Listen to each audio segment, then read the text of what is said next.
do their work in daytime than at nighttime.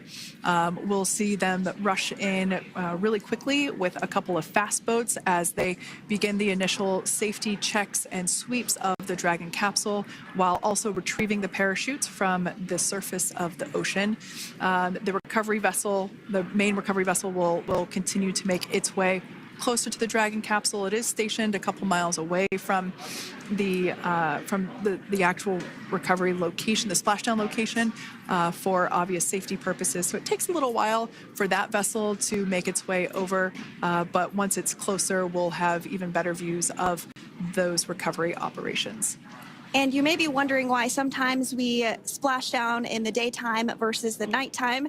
And believe me, we would all love for these operations to happen during regular daytime working hours. But unfortunately, orbital mechanics just doesn't quite work out that way. So it has to deal with the location of the International Space Station, as well as where the splashdown zone is on Earth and that trajectory, as well as the phasing. So as we mentioned earlier, sometimes we have phasing as short as 6 hours, sometimes in excess of 30+ hours. It just depends on where the targeted area is that the capsule is going to splash down. So today's phasing has been 17 hours since undocking occurred at 10:05 p.m. Pacific yesterday evening for us here in Hawthorne. Early wee hours for folks on the East Coast and other areas of the United States.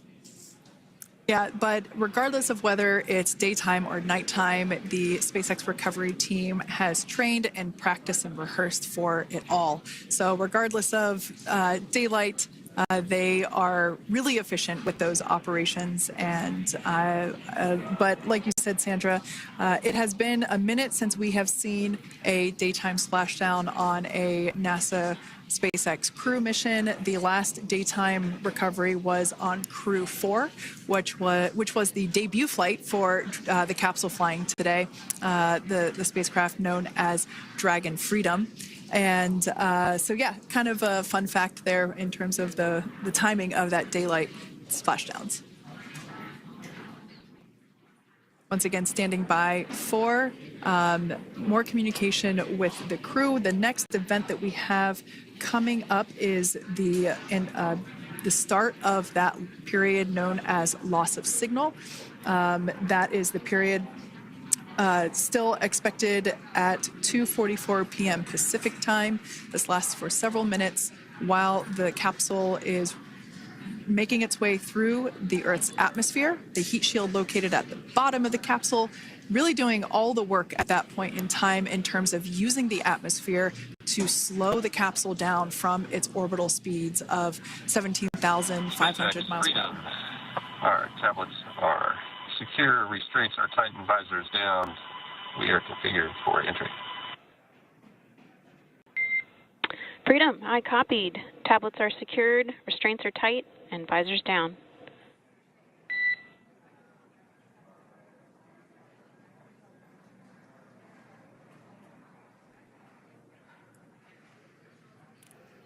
All right, great news there in terms of continuing to make progress.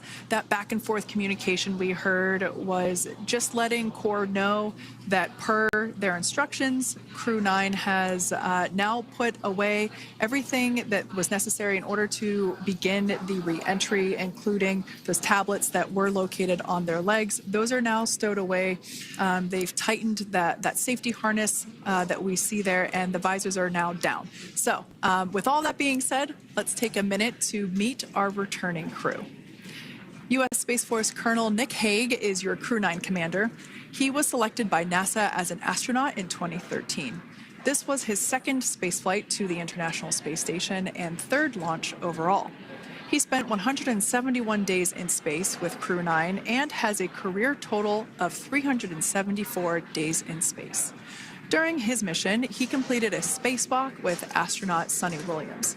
That was his fourth spacewalk, earning him a career total of 25 hours, 56 minutes of spacewalking time. Before Crew-9, Hague previously served as a crew member of Expedition 59 and 60 back in 2019. He flew with Alexei Ovchinin and NASA's Christina Koch. So this is his second time sharing the space station with Ovchinin. The Kansas native is a test pilot and distinguished graduate of the United States Air Force Academy. Nick spent 5 months in Iraq in support of Operation Iraqi Freedom. He voluntarily transferred from the United States Air Force to U.S. Space Force in 2021 and is an active colonel. His wife, Katie, is a retired U.S. Air Force colonel, and they have 2 sons. NASA astronaut Suni Williams is a mission specialist for Crew-9. This was her 3rd visit to the International Space Station. She originally launched aboard Boeing's Starliner spacecraft and arrived at the space station on June 6th. Following the agency's decision to return Starliner uncrewed, she became an Expedition 71 and 72 crew member, where she logged 286 days in space on this mission. But Suni has a total of 608 days in space, the 2nd most time in space by a U.S. astronaut. 5 minutes until predicted comm blackout.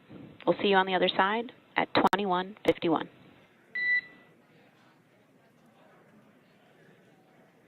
Talk to you soon. And with that call out from the Crew Operations Resource Engineer to Commander Nick Hague, letting them know that everything is looking good ahead of the loss of signal period. We will see the crew on the other side of the loss of signal period at 2:51 p.m. Pacific time this afternoon. Continuing on about Suni Williams, who has a total of 608 days in space, the 2nd most time in space by a U.S. astronaut. Former NASA astronaut Peggy Whitson actually ranks 1st for the U.S. with 675 days in space. Suni conducted 2 spacewalks and has completed 9 over the course of her career for a total of 62 hours, 6 minutes of spacewalking time. She ranks 4th on the list of cumulative time spacewalking by a female astronaut, and she has flown on 4 different spacecraft types, including the Space Shuttle, Soyuz, Starliner, and now Dragon. Previously, she served on Expedition 14 and 15 in 2006 and 2007, and again with Expedition 32 and 33 in 2012. She's a retired U.S. Navy captain and is a proud graduate of the U.S. Naval Academy and was the first astronaut to run a marathon in space. Pretty awesome stuff. Now, NASA astronaut Butch Wilmore is also serving as a mission specialist today. This is his 3rd spaceflight and, just like Suni, logged 286 days in space. He conducted 1 spacewalk and completed 5 over the course of his career, earning him a total spacewalking time of 21 hours and 2 minutes. He's flown on 4 different spacecraft types throughout his career: the Space Shuttle, Soyuz, Starliner, and now Dragon. Previously, the Mount Juliet, Tennessee native served on STS-129 in 2009 and Expedition 41 and 42 from 2014 to 2015. Wilmore is also a retired captain in the U.S. Navy. Next up is Aleksandr Gorbunov, who is the 3rd mission specialist serving on today's mission. Crew-9 was his first space flight to the space station, earning him a total of 171 days in space over the course of his career. Gorbunov, along with Nick Hague, saw the arrival of 4 visiting vehicles and saw the departure of 4 as well. The duo orbited the Earth more than 2,700 times since September. Before his cosmonaut selection in 2018, Gorbunov worked as an engineer for a rocket space corporation and helped support cargo spacecraft launches from the Baikonur Cosmodrome in Kazakhstan.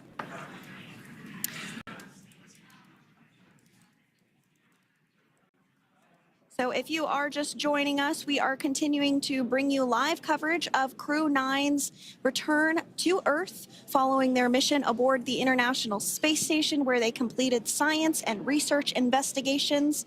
We are targeting splashdown off the coast of Florida at 2:57 p.m. Pacific time. The next major milestone that we'll look ahead towards is what we call loss of signal, or LOS, when we won't have communications with the crew because they will be re-entering the Earth's atmosphere.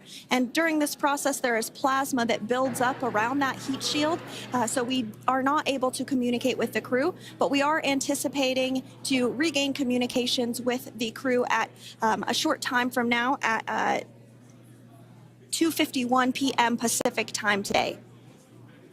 As we said before, everything continues to look good for the return of the Crew-9 team.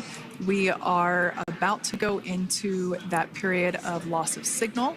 Once we get views of the crew inside the capsule, once again, we will be sure to bring those to you. But that period of time is when plasma is building up on the exterior of the capsule, generating heat in excess of 3,500 degrees Fahrenheit. So we are unable to communicate or command the spacecraft at that time. And that includes, unfortunately, video feeds as well. So as soon as we get the views back inside Dragon, we will bring those to you. But until then, we are going to stand by and continue to monitor the progress of Dragon.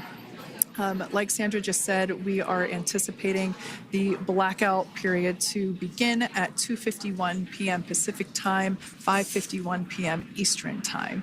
This will last for several minutes. It's not super exact, even though we are predicting acquisition of signal, or AOS, to come back at 5:51 p.m. Eastern time. In the past, we have regained communication sometimes a little bit earlier than that, so we'll probably start to hear Core begin to hail Crew Dragon a minute or two prior to that anticipated acquisition of signal.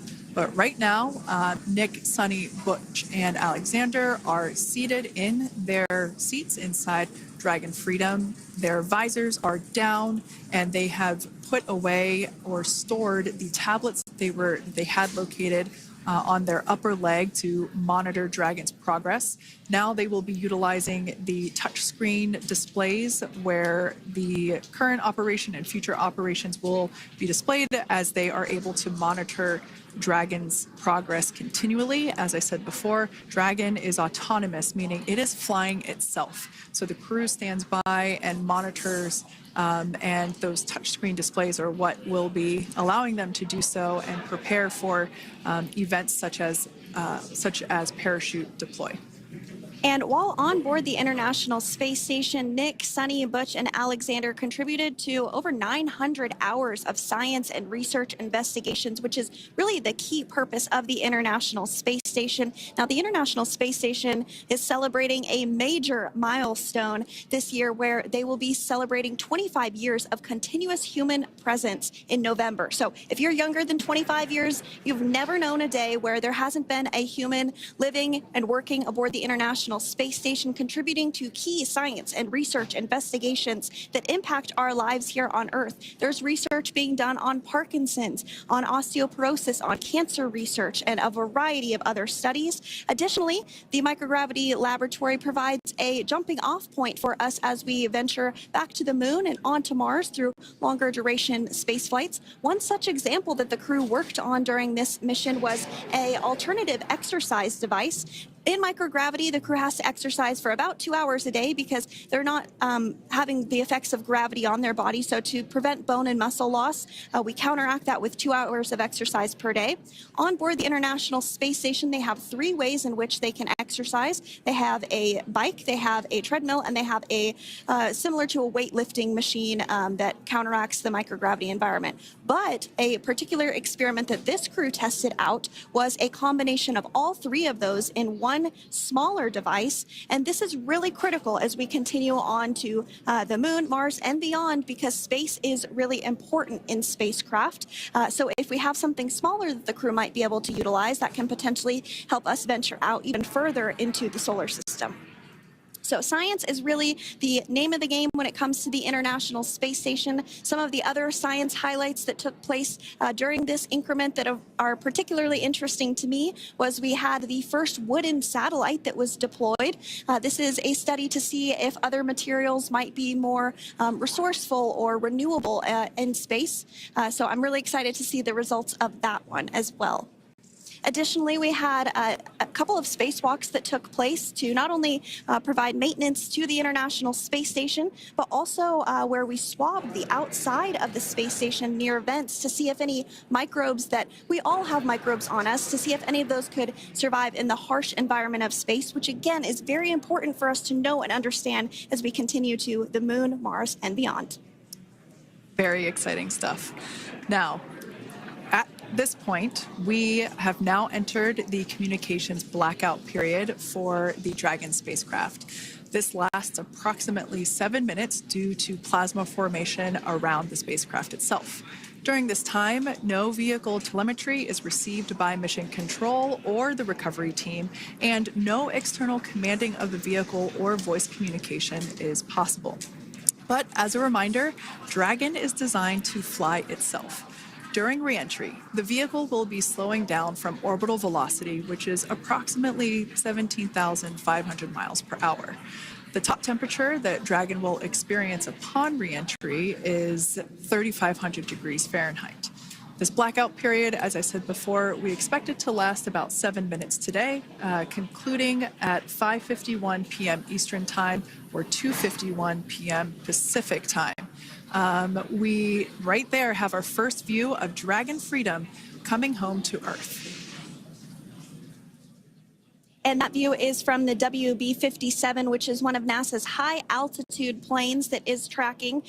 Now, because of the way that this camera is configured, it does look like it is dark, but it is indeed daytime, and you're beginning to see that plasma trail as Dragon re-enters the Earth's atmosphere. All of that is expected. We are anticipating an acquisition of signal around 2:51 p.m. Pacific Time, so just minutes from now, and you may hear the core begin to hail out or call Dragon for communications and see if we can potentially get communications with them a little bit earlier. Following this, we'll have two events in rapid succession. We'll have the drogue parachutes deploy at 2:53 p.m. Pacific, followed by the mains just 1 minute later at 2:54 p.m. Pacific Time, ahead of a splashdown at 2:57 p.m. Pacific Time off the coast of Tallahassee, Florida.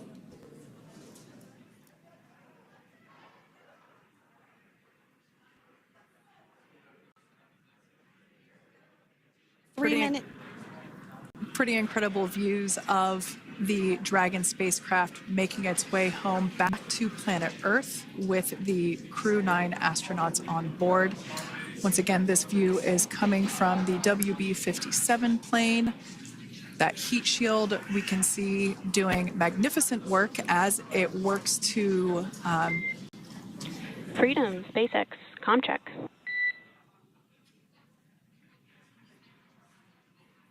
All right, we're going to start hearing the SpaceX Crew Operations Resource Engineer. SpaceX Freedom is with you. 4.16. Enjoying the ride. Copy that, Freedom. Great news there from Commander Nick Hague reporting back. We see a healthy flight computer. Expect automated chute deployment. Freedom copies. Like we said before, things moving very quickly as Dragon Freedom makes its way home. Next event coming up will be deployment of the drogue parachutes. This occurs around 18,000 feet. GPS has converged. Expect nominal altitude for drogue chute deployment.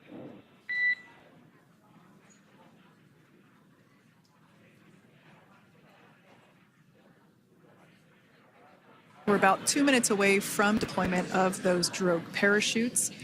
Now the heat shield is continuing to work to slow the vehicle down. That entry period, the Dragon spacecraft went from orbital velocity about 17,500 miles per hour down to about 350 miles per hour. So it really gives you a sense of why that plasma builds up on the exterior of the capsule, thanks to the heat shield and the work that it does. Those drogue parachutes will slow it down from 350 to about 119 miles per hour. We can see 15 kilometers. Brace for drogue window.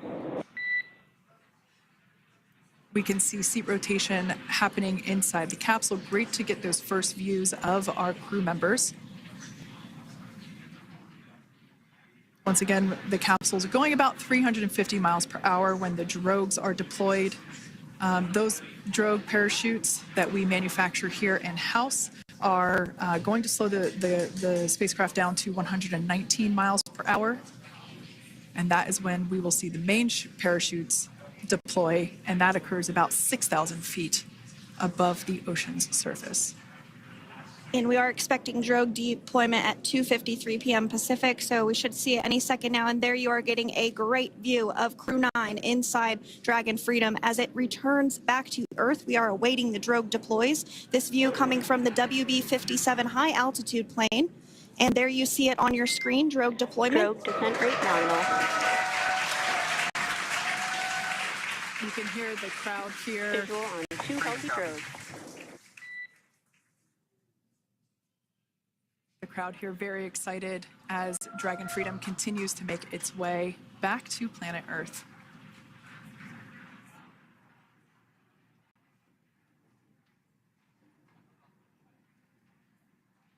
Next up, we'll stand by for the main deployment of the parachutes.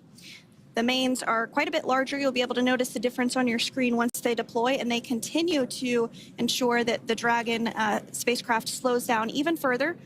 As we mentioned, Freedom will be traveling 16 miles per hour when it splashes down off the coast of Tallahassee, Florida, here at 2:57 p.m. Pacific time this afternoon. And there we go. We have visual on 4 healthy mains. That view was from inside. Freedom copy. And That view was from inside one of the buckets where the parachutes are located. So we see a great view there of the reefing on those parachutes. And as those main parachutes begin to inflate fully, 4 beautiful, healthy mains.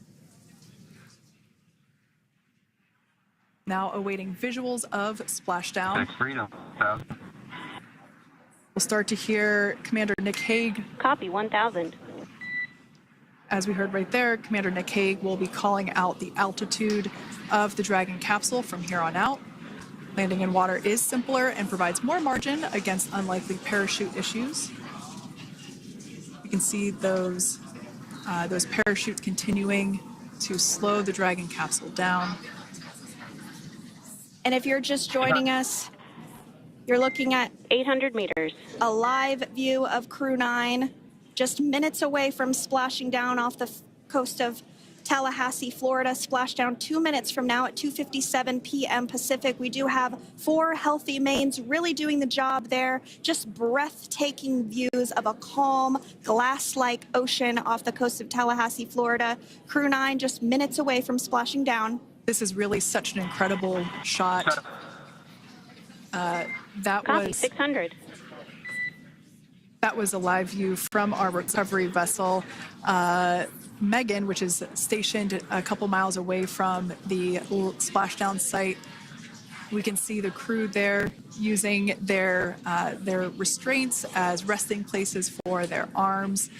They were just in space moments ago, so their arms were able to float freely.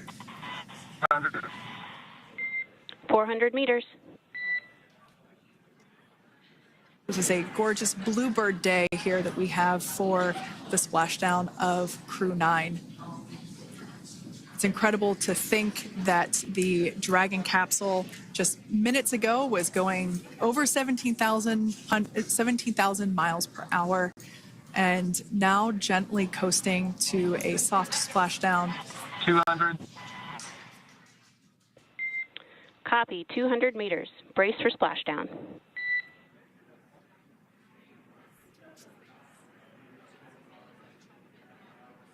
As you can see there on your screen, continuing to monitor progress of the Dragon spacecraft. And we're going to stand by for splashdown located in the Gulf of America off the coast of Tallahassee, Florida.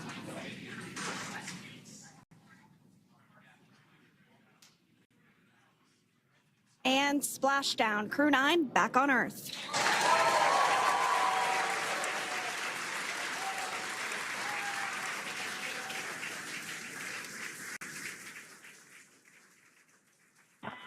And SpaceX Freedom, splashdown.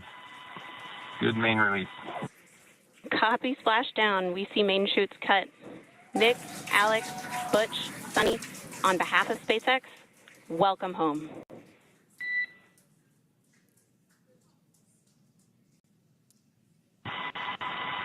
It is an amazing, what a ride. I see a capsule full of grins ear to ear.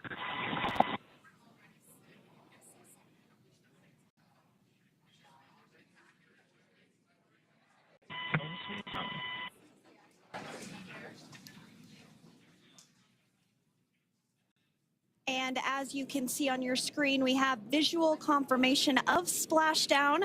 Dragon Freedom has returned home, and NASA astronauts. System safety verifications are in progress. We'll report back when recovery personnel are en route.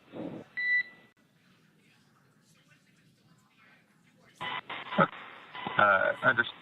And, we're in section 2, 4.800 landing response. And looking for your word from if it is necessary.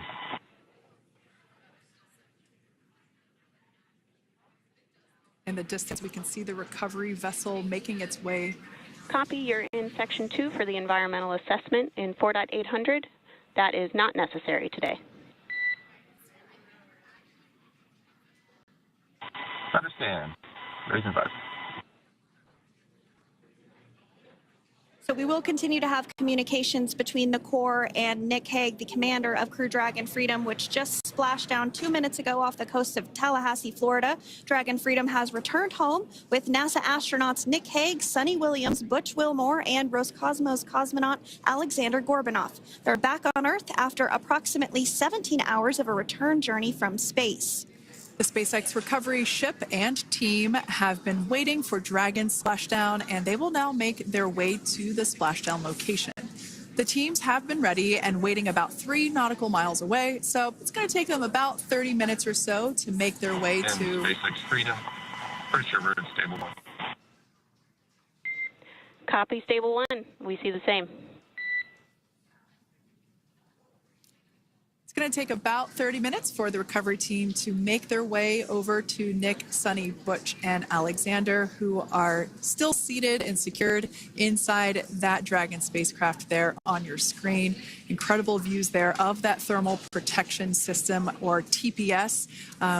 That Dragon capsule was pristine, white color before it departed the station, and we can see how the reentry phase, the thermal protection system did its job. Now, if you're wondering what that hole, that like bucket area is, that is underneath the side hatch. That is where the main parachutes were stored. So when we saw the Dragon capsule docked at station, it looked very different. The panel that protects and covers the main parachutes, that was still intact, as well as the panels that enclose where the drogue parachutes are located. We can see those fast Freedom. boats. SpaceX is go for recovery personnel to approach. Expect personnel alongside in the next few minutes. Freedom copies.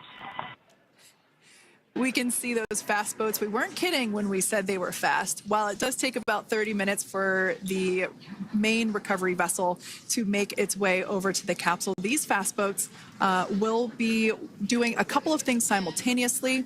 A couple of them are going to be working to retrieve the parachutes that you see in the background there of this drone shot. Those parachutes will be retrieved from the ocean surface. We want to make sure we are able to pull those out. The recovery vessel there closest to the spacecraft is going to be performing some safety checks. We can see there they're using an instrument that is basically working to detect if there are any hypergolic vapors or fumes that are still residing in and or around the Draco thruster nozzles or outlets. The hypergolic fuel, which is necessary for on-orbit burns to maneuver the spacecraft. Unfortunately, those hypergolics are unable to be breathed. They are toxic, and so this team here is doing those initial safety checks to make sure that it is safe for the rest of the recovery team to approach the spacecraft. They're also checking to make sure that any residuals from the pyros are safe and are not going to cause any issues. We can see the team working their way around the spacecraft to do these basically these sniff tests on all of those Draco thrusters. And as we continue to await the recovery of our Dragon spacecraft with NASA astronauts Nick Hague, Suni Williams, Butch Wilmore, and Roscosmos cosmonaut Aleksandr Gorbunov inside, Dragon has autonomously completed several steps to safe itself following splashdown. We are continuing to see Dragon in what is known as Stable 1 configuration. That's kind of the ideal configuration following splashdown. It's upright, and the Dragon capsule's in the right configuration for it to be hoisted into the recovery vessel Megan, which you do see a little ways off in your screen approaching. Dragon will continue to remain live on air with you through that recovery process, all the way through the point where the crew is extracted from the Dragon spacecraft.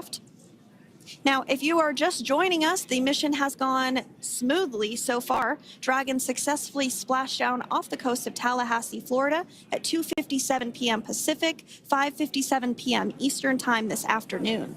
Approximately 17 hours prior to splashdown, Dragon autonomously undocked from the International Space Station, completed a series of departure burns, jettisoned its trunk section, and performed its final burn, the deorbit burn. This placed the Dragon spacecraft on a trajectory toward Tallahassee, Florida. Dragon successfully re-entered the Earth's atmosphere, followed by deployment of its parachutes to slow the spacecraft down to a gentle splashdown. We're now going to follow the Freedom. Hypergol sweeps and unfired ordnance checks are nominal. Rigging is in progress. Approximately 25 minutes until capsule lift. Stand by for PMC with SpaceX flight surgeon. Copy. And so what we did just hear there was communications that those hypergol checks were complete. They didn't find any of that upon those checks, so we'll continue to move through the timeline. Next up is a process called rigging, which you see happening right now on your screen. This is when a SpaceX recovery personnel actually works to climb aboard the capsule and work through procedures ahead of lifting onto the nest of the recovery vessel Megan. We heard it's going to be about 25 minutes or so until that lift actually takes place.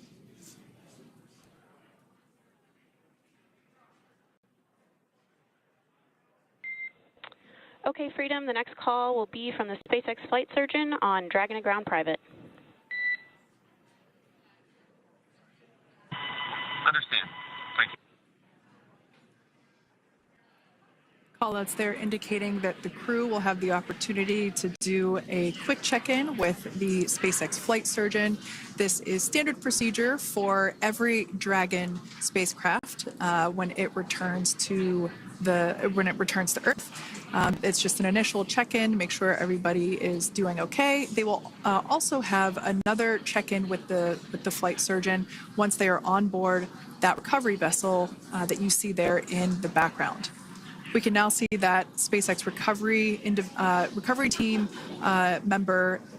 They're on top of the Dragon spacecraft. They are going to be working to install plugs in the Draco thrusters to ensure that none of those, and to ensure that no more hypergolic fumes or vapors come out from the spacecraft. They'll also place harnessing around the spacecraft that are required in order to lift it out of the water.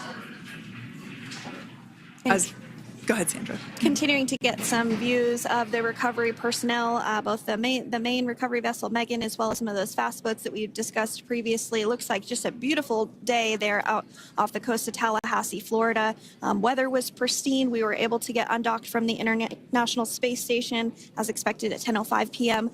Pacific time yesterday evening, and Crew Dragon has since completed steps ahead of its splashdown at 2:57 p.m. Pacific, and we're now stepping through procedures to get Dragon hoisted up onto the Megan recovery vessel and get the crew extracted out of the spacecraft.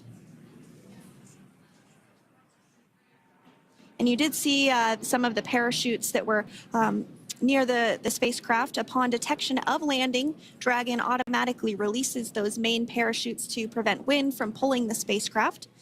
Dragon then automatically safes any pyrotechnics that may still be present on the vehicle and may automatically perform additional minor system reconfigurations. The astronauts will remain seated and in their suits at this point, but the onboard air conditioning keeps things temperature controlled inside the spacecraft so the crew remains comfortable, and the communication systems. Freedom, SpaceX, ComCheck. SpaceX, this is Freedom. We have 2 clear. Copy that, Freedom. Have you loud and clear as well, and Dragon to ground is no longer private. Understand. Thank you.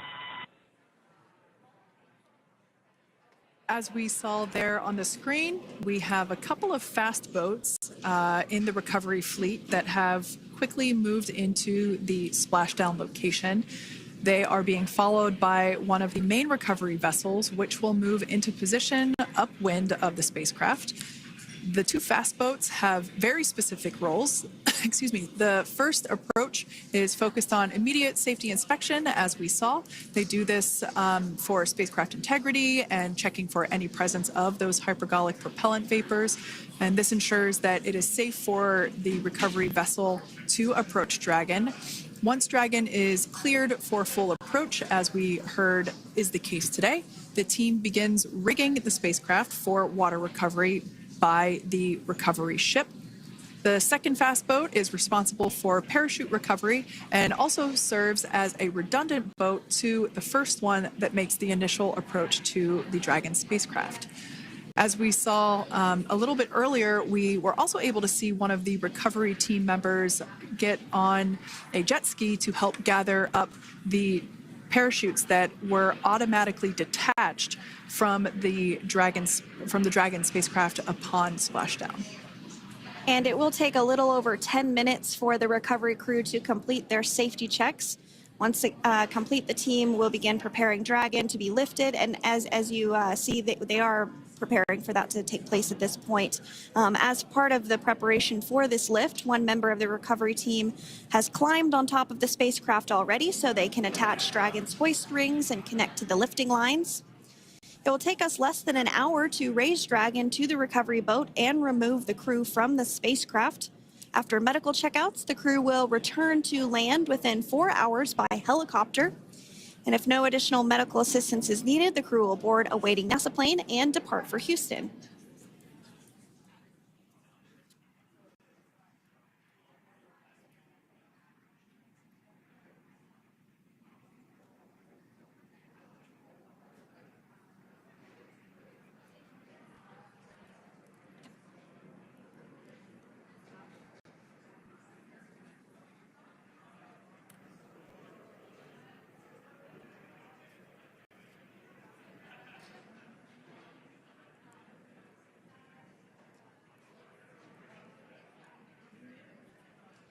And as we continue to await Dragon to be hoisted up onto the ship, we have a very special treat.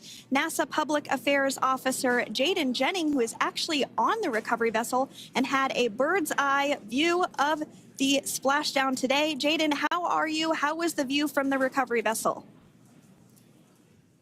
Hi, Sandra. How do you hear me? I've got you loud and clear, Jaden. It's so great to hear you. Awesome. So Splashdown, Sandra, was nothing Freedom, short of be advised. spectacular. We are transitioning the forward link. Comm will be unavailable for approximately 5 minutes. Freedom comes.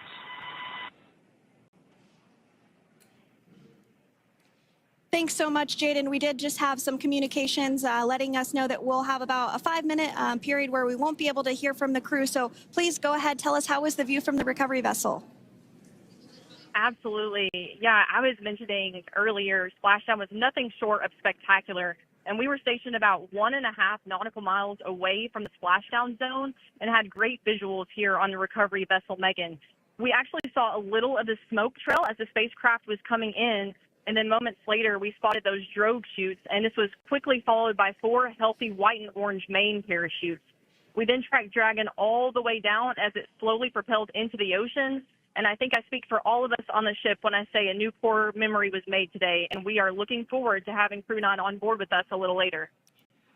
Jaden, that is amazing. Now, obviously, we are watching it here on camera, and the landing conditions look pretty good, but how was it from your perspective? What is the sea state out there? Absolutely. Absolutely. So we've had optimal conditions for splashdown, and today it is sunny and 63 degrees outside right now with clear skies, light winds, and calm seas. The sea looks absolutely beautiful right now, and light blue with the sun reflecting from it. And Kate, I think the crew's going to like what they feel weather-wise on this picture-perfect day for splashdown off the coast of Tallahassee. Thanks so much, Jaden. It certainly looks like a beautiful day. Can you tell us a little bit about the journey of the recovery forces to get to this point? Sure. So one unique aspect of this recovery was the onboard training on station conducted for Butch and Suni to ensure they were ready to return on a Dragon spacecraft. That training covered all aspects of their return, including nominal and contingency departures, deorbit burns, splashdown, and post-landing ops, which is what this team is preparing for now. As for the recovery teams themselves, we started the day taking a series of helicopters out to the vessel, and as standard, the recovery director and crew support teams were on that first helicopter out and took the time to get everything prepared on the ship. About 2 hours before splashdown, they deployed those fast boats and jet skis into the water. I was actually on the second helicopter out, and we were on the vessel about an hour and a half before splashdown and landed on top of the helicopter pad on the Megan. And the teams have been working diligently across their respective disciplines this week, executing what can only be described, in my point of view, as a logistical masterpiece, just ensuring every detail has been in place for Crew-9's return. That is such great news. I'm so glad that you're able there to experience it in person. Now, can you tell us a little bit about what's next to retrieve the crew for the recovery personnel on board? Yeah, Kate. So coming up next, Dragon will be hoisted into the on-deck translation system, or the nest, at the aft end of the ship, and then will be translated pretty quickly towards that egress platform. We'll perform another series of safety checks as final precautionary measures just to make sure there are no hypergolic vapors present before opening that side hatch. And then once that side hatch of the spacecraft is open, the crew will be assisted out of the capsule one by one from NASA and SpaceX. Freedom, SpaceX, ComCheck. Freedom's got you loud and clear. Thanks, Nick. I've got you loud and clear as well. We have completed our forward link transition.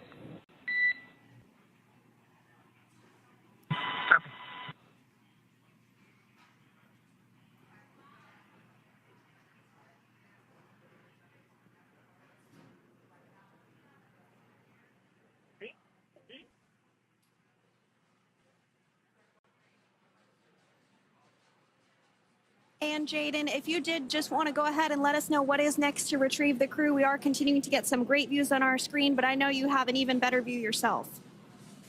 Oh, yeah, Sandra, this view is absolutely unbeatable. So just to kind of finish off what I was saying is once that side hatch of the spacecraft is open, that crew will be assisted out of the capsule one by one from NASA and SpaceX medical personnel, where they will then head to the med bay. And after those medical checks, they will get on that first helicopter out and arrive at the airport, where they will then board a NASA plane and then head back to Houston, Texas at the Johnson Space Center to begin their post-flight period. And we're eager to see the Crew-9 astronauts back on Earth, and we'll keep you updated on every moment of this process. And with that, I'll toss it back over to you guys in Hawthorne. Thank you so much. That was Jaden Jennings, NASA Public Affairs Officer, who watched Freedom splash down firsthand from the recovery vessel Megan. Thanks so much, Jaden. So we are continuing to get these great views on our screen here of Freedom. As we mentioned, it splashed down at 2:57 p.m. Pacific time off the coast of Tallahassee, Florida. The recovery personnel are continuing to step through procedures to hoist Dragon onto the recovery vessel Megan there, which is now coming into view. You can see just how close Megan is at this point, and that's that helicopter pad that Jaden was just discussing, where the crew will fly off of onto the coast of Florida, and then eventually they'll fly back to Houston. Just underneath that helicopter pad is that translation deck where we will see the nest once it is loaded up with the Dragon spacecraft on board. The nest will be translated to the forward end of the recovery vessel, and that is where our Crew-9 team members will egress from the Dragon spacecraft. Now, here on your screen, we can see dolphins, actually, who want to come and play with Dragon. Now, one of the fast boats there in place, working to assist the recovery team member. It's incredible. I just love these views. We really see them even better in daytime, but just seeing the recovery team work in tandem to step through each step or excuse me, to step through each operation. You know, obviously they're getting quick assists from the honorary part of the recovery team, those dolphins in the water there. Now, the recovery team member that is crawling around the Dragon spacecraft. Earlier, we saw a view where it was like a spider monkey pose. We can see that individual now standing in the bucket where the main parachutes were stored while Dragon was on orbit. Obviously, those main parachutes were utilized for splashdown today. They were deployed and cut from the Dragon capsule, and one of the fast boats and one of the other fast boats of the recovery team working to pull those out of the water. Now, the recovery team member that is there working on top of the Dragon capsule, earlier we saw that person performing safety checks. Now we can see some harnessing being placed around the capsule. This harnessing is what will be used to lift the Dragon capsule out of the water and onto the recovery vessel. Wow, we got a cute little pod of dolphins. It wasn't just one or two. I mean, that water just looks beautiful. We had ideal splashdown parameters today. Obviously, wave height, ne'er a concern. The weather is beautiful, as Jaden mentioned, in the 60s, sunny. Looking forward to seeing Crew-9 exit the capsule here shortly once they get hoisted onto the recovery vessel Megan. We can see that recovery vessel slowly but surely closing the distance there between, oh, dolphin cam back again. We can see that the Dragon capsule and the recovery vessel, that distance is closing. Again, this is just one more step as we continue to work recovery operations for Dragon Freedom. And we anticipate the lift of the Dragon capsule to occur here in just a few minutes. Now, once all of the rigging is on the capsule and it's hooked up to the recovery vessel, we will see the hydraulic arm, which is that kind of like bridge-like structure there at the aft end of the recovery vessel. We'll see that articulate backwards, and that's a good sign that we're getting even closer to pulling the capsule out of the water. It will then move forward, and the capsule will be placed inside of what you can see there is basically a basket. We call it the nest, Dragon nest, where that's where the capsule will be placed in order for it to be translated to the forward end of the vessel and for the astronauts to egress. And before that does take place, we'll have potentially views of the rigger go ahead and jump off of the spacecraft there.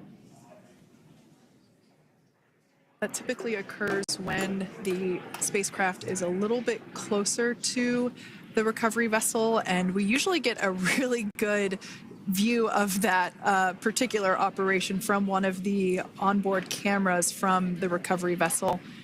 That is an operation that I have a lot of respect and admiration for, that individual that does that.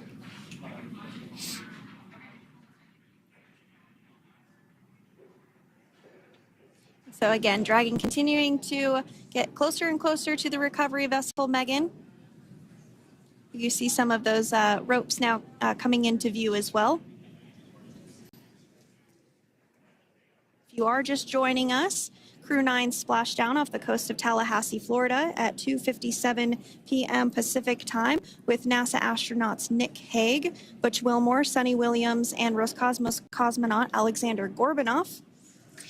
They're now working through procedures to hoist this spacecraft up onto the recovery vessel Megan. We just saw that hydraulic arm get lowered into the lifting position.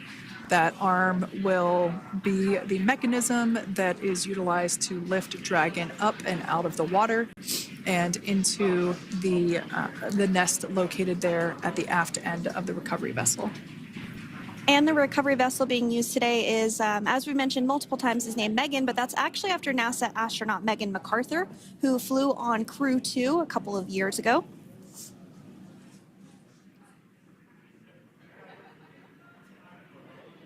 We're getting some views now from actually inside the boat. Yeah, you're exactly right. This view is straight down the recovery vessel. That platform that was closest to the camera, that is the egress platform. Freedom, rigging is almost complete. Approximately 5 minutes until capsule lift. Great news there from SpaceX Core.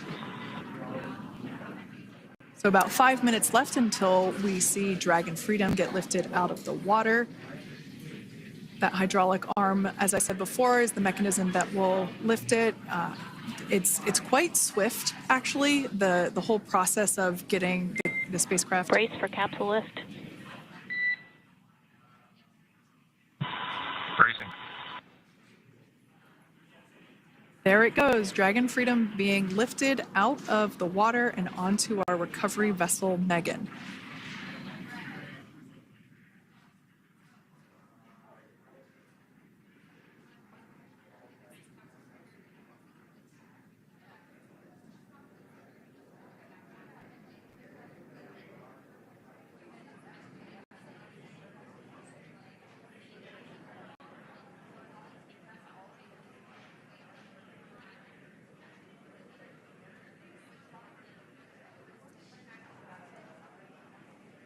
So once securely on... Welcome aboard the recovery vessel. Recovery personnel are completing final checks and stand by for translation to the egress platform. Freedom copies. Great news there, letting us know that Dragon Freedom has been successfully recovered from the water's surface. If you've just joined us, we had an on-time splashdown at 5:57 p.m. Eastern Time, and we can now see that the water recovery operations are continuing to progress. The nest where the Dragon spacecraft is located is going to get moved forward. This will happen after one of the recovery crew members does some checks, and we'll also see some hosing. Obviously, the spacecraft splashed down in salt water. Salt water is corrosive, and we want to try and rinse out as much of the salt water as possible to reduce that corrosion on the metallic structures. So we can see some guidance there being provided, really steering the spacecraft properly into the Dragon's nest. And it's been 30 minutes since Dragon splashed down, and as you can see there, the spacecraft is already on board the recovery vessel Megan. Things continuing to move very smoothly today throughout the entire operations from the deorbit burn up until this point as well. And Freedom, it looks like the positioning wasn't quite right, so they are working on repositioning the capsule in the nest now. Okay, copy that. Thanks. And with that, the team is just going to adjust the Dragon spacecraft a bit so that it's in the right position ahead of translating up a little bit closer ahead of the side hatch. So the team is now going to step through the procedures to ensure that that takes place. While Dragon does fly itself autonomously, it clearly is unable to park itself autonomously. We want to make sure that the Dragon capsule is properly seated there in that nest.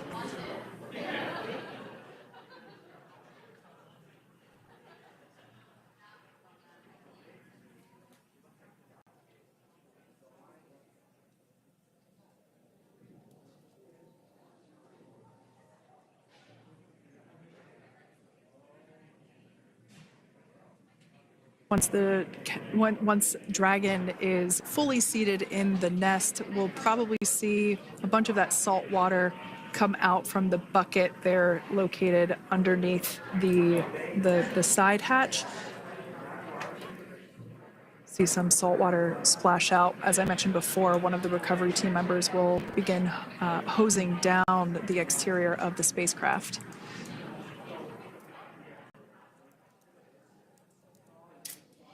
So you are continuing to get some great live views on your screen of Crew-9, which includes NASA astronauts Nick Hague, Suni Williams, Butch Wilmore, and Roscosmos cosmonaut Aleksandr Gorbunov, who splashed down off the coast of Tallahassee, Florida, 2:57 p.m. Pacific time this afternoon. Now working to get that spacecraft situated in the nest. Just making some final adjustments and tweaks to ensure that it's nice and secure.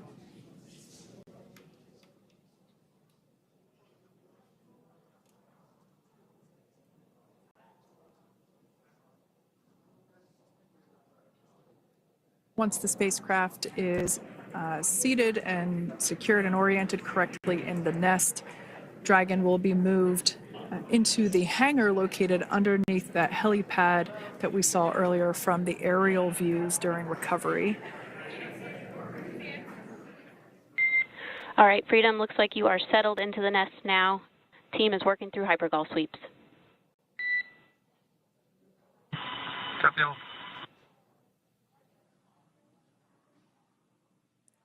Call out there telling us that the recovery team is doing the second round of those hypergolic sweeps. This helps ensure that everyone, all the recovery team members that are located basically right where this camera is located on, towards the forward end of the recovery vessel, that they will all be safe once the spacecraft is translated forward. So we're just doing some additional steps to make sure that the hypergolic propellant that is utilized for maneuvering the Dragon capsule while on orbit, making sure that none of those vapors are still present on the exterior of the capsule. That's right, and there are a variety of individuals on board the boat that help with recovery operations. Not only do we have the recovery personnel that you see here, but we also have a doctor that will check out the crew members as standard procedure. As with any spacecraft that is returning from space, we always perform a medical check with the crew. So you will see the crew come out of the capsule and be placed on stretchers, just like with the Soyuz landing and with all of our Dragon splashdowns. That is the nominal procedure.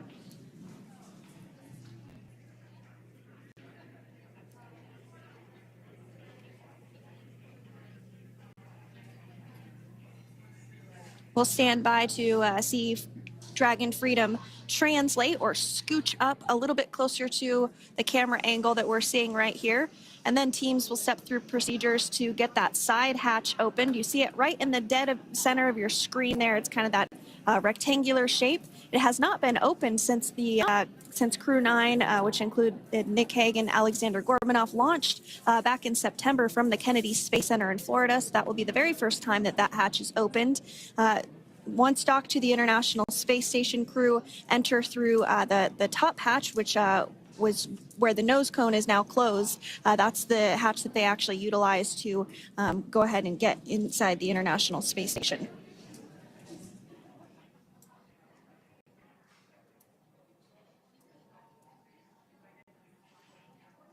So as we get a little closer to that hatch opening procedure, you might start to see more individuals come into frame for some of that support.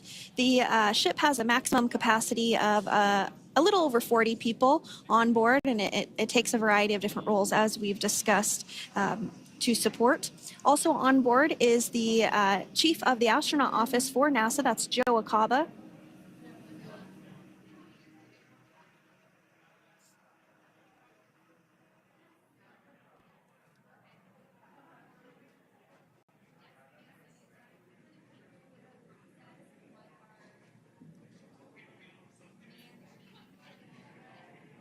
Now, while we are standing by for translation of the Dragon spacecraft to the platform there, the recovery platform that we see in the foreground, it is important to note that Nick, Suni, Butch, and Alexander will be getting assistance from the recovery teams while exiting the spacecraft. This is the same process for any returning long-duration crew members. As you could imagine, returning to a gravity environment can wreak havoc on our vestibular system, which is responsible for maintaining balance and motion. Of course, safety is our #1 priority with this operation, so we'll see the crew members helped out of the spacecraft one by one, and they will be assisted the few feet to the medical quarters aboard the boat. And on board Dragon are three veteran space flyers. That includes Nick Hague, the commander, as well as Butch Wilmore and Suni Williams. Aleksandr Gorbunov is completing his very first space flight on this mission, and he completed 171 days in space along with Nick Hague.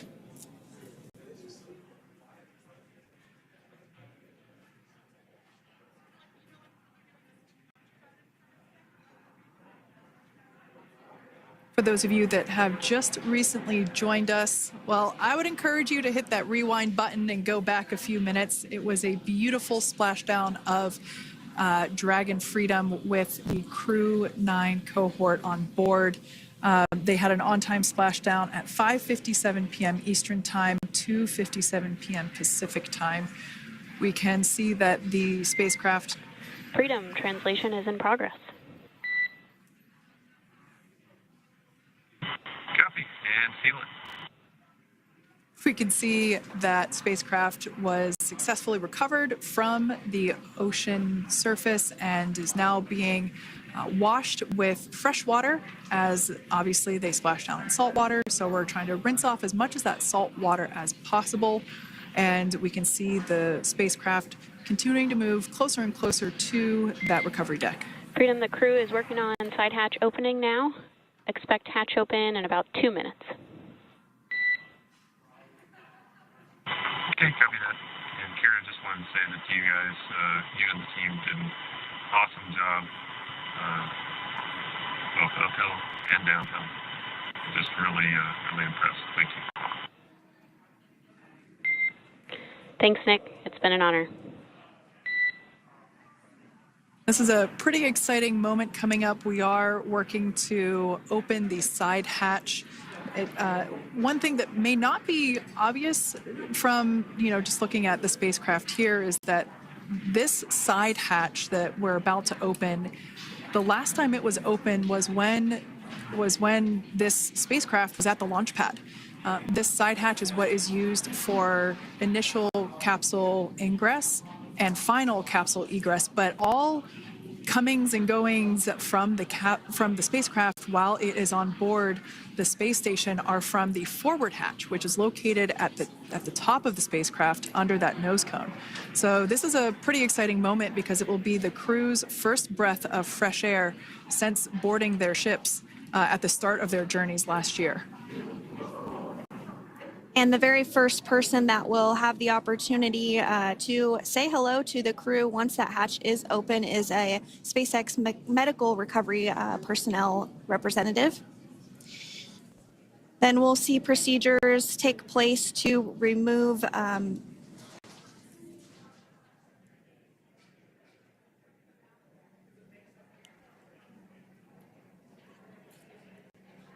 the footrests of Dragon. That will just help the recovery personnel get a little bit more room to access the crew and help get them out of the spacecraft. Yeah, you're absolutely right. Safety is, once again, top priority here, and removing those footrests from all 4 seats will be helpful as a recovery, as a SpaceX recovery team member will actually go into the capsule, into Dragon Freedom to help the crew members unbuckle and stand up, and essentially we'll also see a fun little slide be put in place to help the crew members exit the spacecraft safely. So yeah, we're going to remove all 4 of those footrests to basically give a little bit more working room inside the spacecraft. That's right, and we did hear the go for that hatch opening, so we're just a couple minutes away from being able to see that, and then we might be able to get the chance to see a couple of views inside of the Dragon and see the crew following their splashdown. Now, opening that side hatch isn't quite like opening, the door to your car. We have to depress the seal around the side hatch, as well as, we'll now see them open that side hatch up.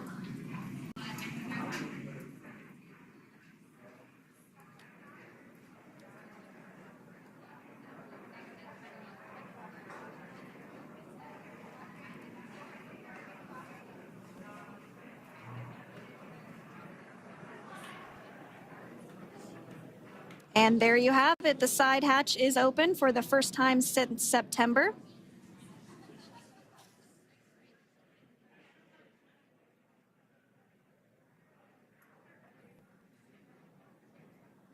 We can see some of the protective equipment there that was brought into frame that will help protect the edge of the side hatch. One, from any potential damage. Oh, we can see the recovery crew member there taking photos of the side hatch seal. This is part of the standard operation for recovery. These photos will get saved into our procedure. We'll then install that protective frame around the side hatch. This helps to ensure that the side hatch itself, the edges of it, incur no damage while crew members are coming out from the spacecraft.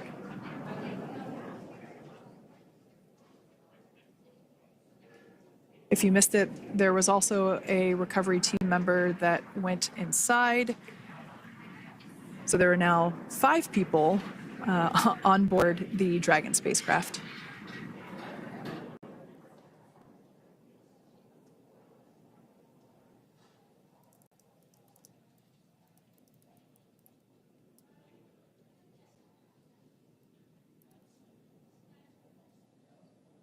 And if you are just joining us, it has not yet even been an hour since Crew-9 splashed down off the coast of Tallahassee, Florida at 2:57 p.m. Pacific time. The crew is now on board the recovery vessel Megan, and the hatch is open. The next major milestone that we'll see is when the crew will actually egress or exit the spacecraft. But before that, they'll continue to, the recovery personnel rather, will continue to install that protective area around the hatch and then remove the footrests. So we're a couple minutes away from seeing the crew egress, but not too long away.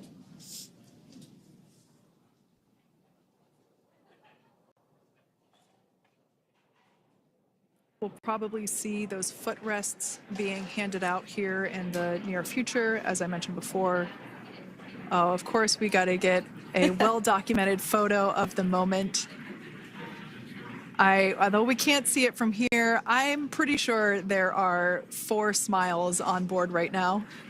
And we did hear that report out from the commander, Nick Hague, following Splashdown, that there were four smiles as far as he could see. Yeah, capsule full of grins. Now, generally speaking, and there we do see Crew-9, some happy waves, smiles all around back on Earth.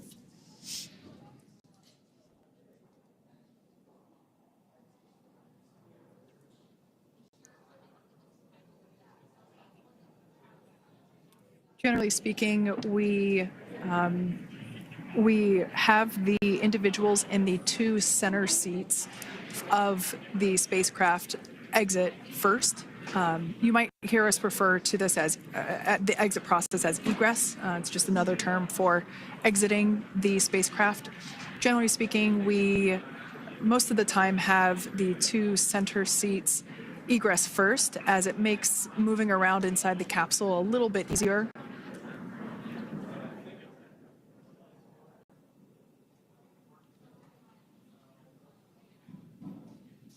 We can see the tablets that were previously located on the upper leg of the crew members. We can see those being handed out to the recovery team. Those were taken off prior to the entry phase, to spacecraft reentry. Those had to be stored and secured prior to dynamic operations.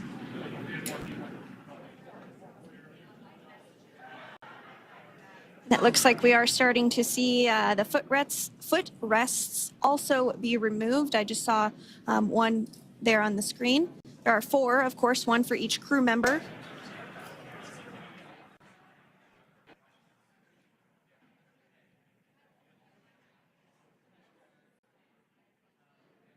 Those footrests are made out of carbon fiber and are actually sized appropriately for each crew member, as everybody has different measurements and different leg lengths. Same goes for the armrests and the bucket length of each seat. We size those appropriately for the crew members and to ensure their comfort and safety. I believe we just saw the little ramp that is used to help slide the crew members out from inside the spacecraft. And once the crew does exit Dragon Freedom, they will be placed on to a stretcher to go to a medical bay for medical checkouts. This is standard procedure for all Dragon spacecraft flights that Splashdown crewed, as well as for our Soyuz spacecraft that land in Kazakhstan.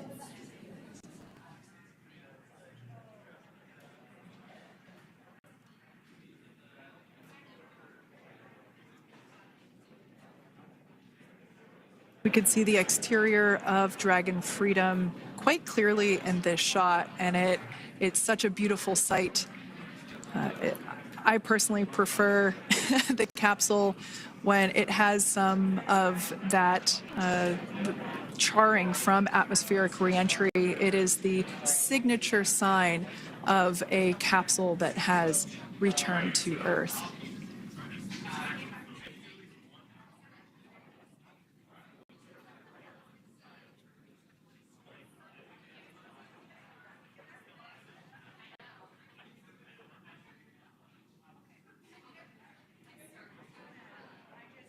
Continuing to stand by for our first crew member to egress or exit Crew Dragon Freedom following their splashdown at 2:57 p.m. Pacific time. Dragon undocked from the International Space Station at 10:05 p.m. Pacific just yesterday, so it was about 17 hours of phasing.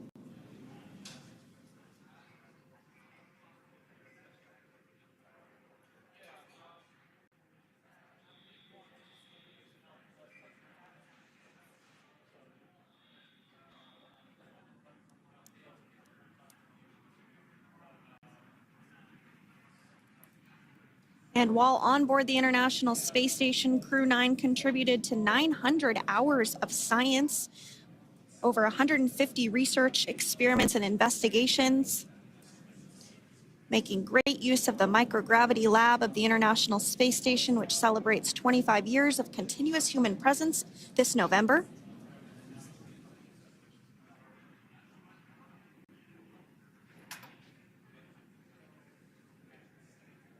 Looks like we're about to get our first crew member here upon egress of the Dragon spacecraft.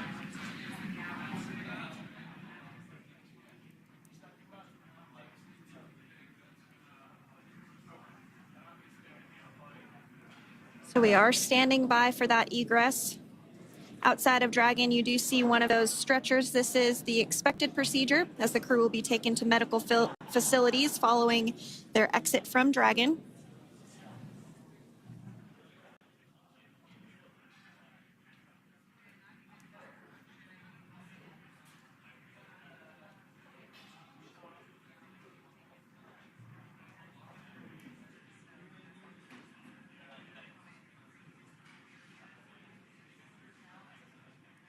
We can see folks on board clapping as our first crew member.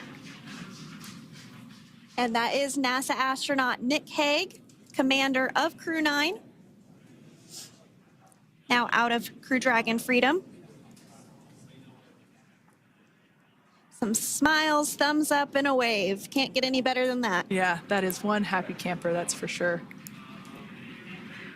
As we said before, it is standard procedure for all of our long-duration crew members to receive assistance upon egressing from the spacecraft. We basically help them move off of the recovery deck and into the private medical quarters for their initial consultation with the SpaceX flight surgeon. So we'll see that take place for all 4 of our crew members today.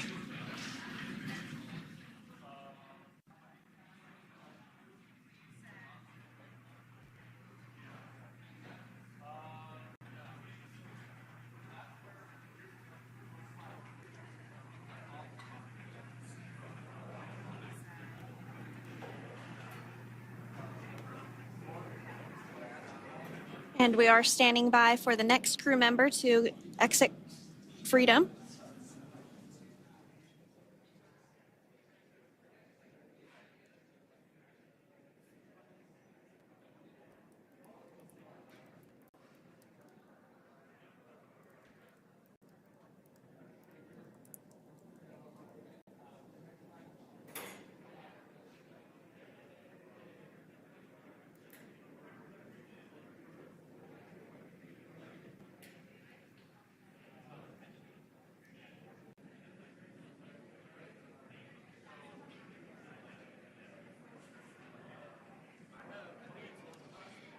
Next up out of the capsule, we expect Roscosmos cosmonaut Aleksandr Gorbunov.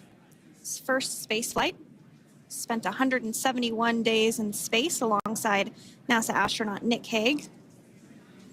Looks like we're getting some cheers and clapping on board as Alexander is slid down the little ramp and placed into the mobility aid.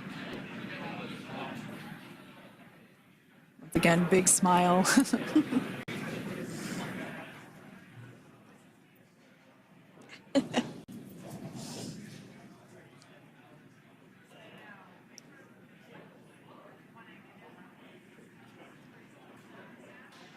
Now, the two crew members remaining in Dragon are NASA astronauts Suni Williams and Butch Wilmore.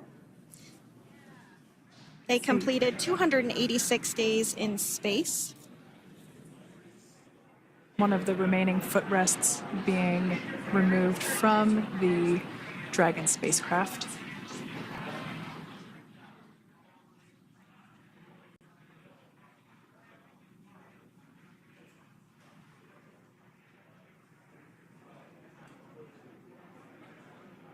As I said before, we generally try to have the crew members that are located in the two center seats aboard Dragon, and we like to have them egress first if possible, as it creates a little bit more movable working room inside the spacecraft.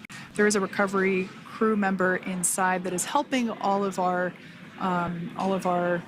Crew-9 crew egress or exit from the spacecraft.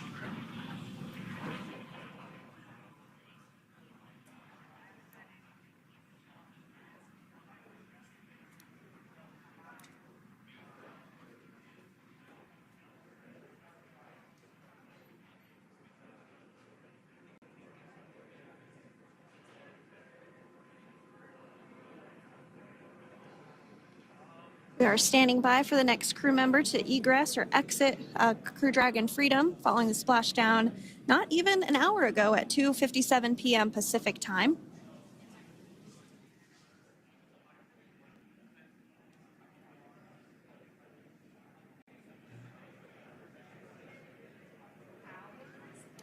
Really have the recovery operations down pretty quick at this point.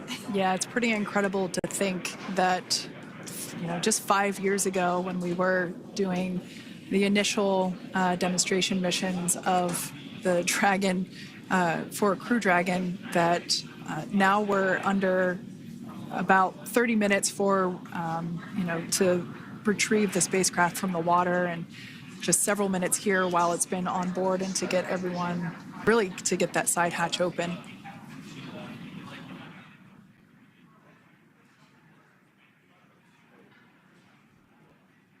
For those of you that have just recently joined, the Dragon had an on-time splashdown. It looks like we're getting our next crew member here. That is none other than Suni Williams. Big smile, big waves. She, like her other crew members, now will be assisted onto the mobility aid.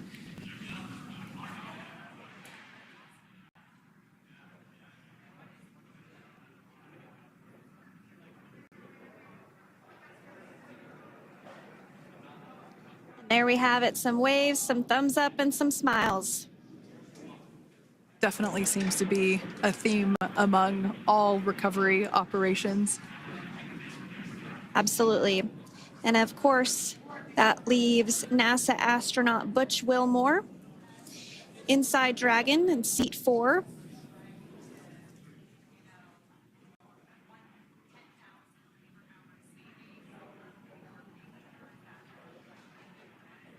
We're getting some views of him now as he egresses or exits the spacecraft.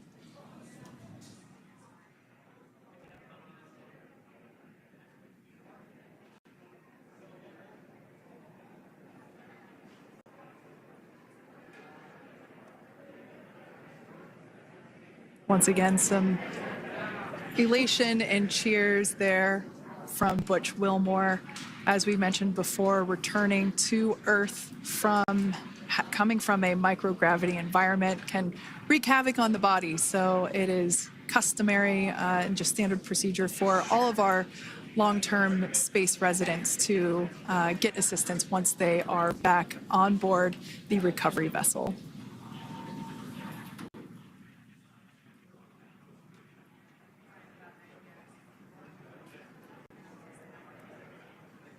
Well, now that Nick, Butch, Suni, and Alexander are safely back home on Earth and getting checked out by the NASA medical team, we're going to wrap up our live coverage of their return.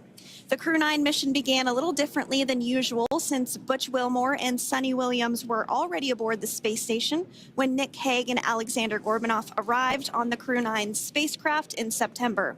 Having arrived as the crew flight test crew for Starliner, Wilmore and Williams were fully incorporated into the space station's Expedition 72 team and began research and other work aboard the station along with the other crew members.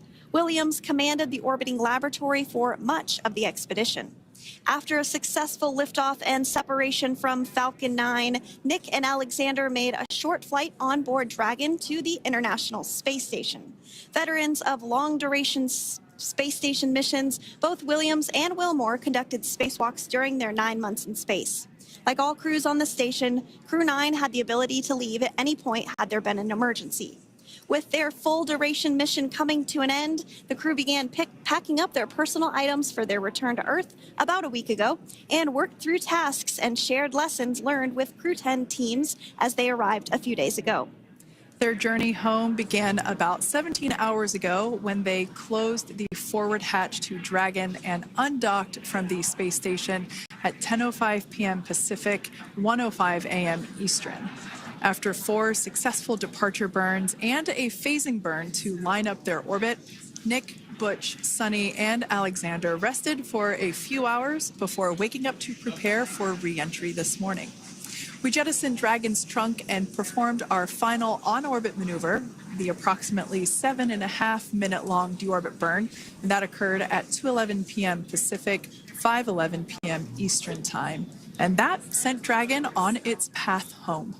The spacecraft re-entered the Earth's atmosphere and slowed its descent with successful deployments of 2 drogue parachutes and 4 main parachutes, with the final splashdown occurring off the coast of Tallahassee, Florida at 2:57 p.m. Pacific, 5:57 p.m. Eastern. Following that successful splashdown, we saw SpaceX recovery experts move in and prepare Dragon Freedom for its lift onto the recovery vessel. And just a little less than an hour following splashdown, we saw Nick, Suni, Butch, and Alexander make their way out of Dragon and into the recovery ship's medical facilities, safe and sound. Next up, they'll catch a helicopter flight back to shore, where they'll transfer to aircraft that will take them home. The astronauts will take a NASA plane for the short flight back to Houston, where they'll be reunited with family and friends to bring an end to this mission. It's been an honor and a privilege to share their journey with all of you as we continue this new era in human spaceflight.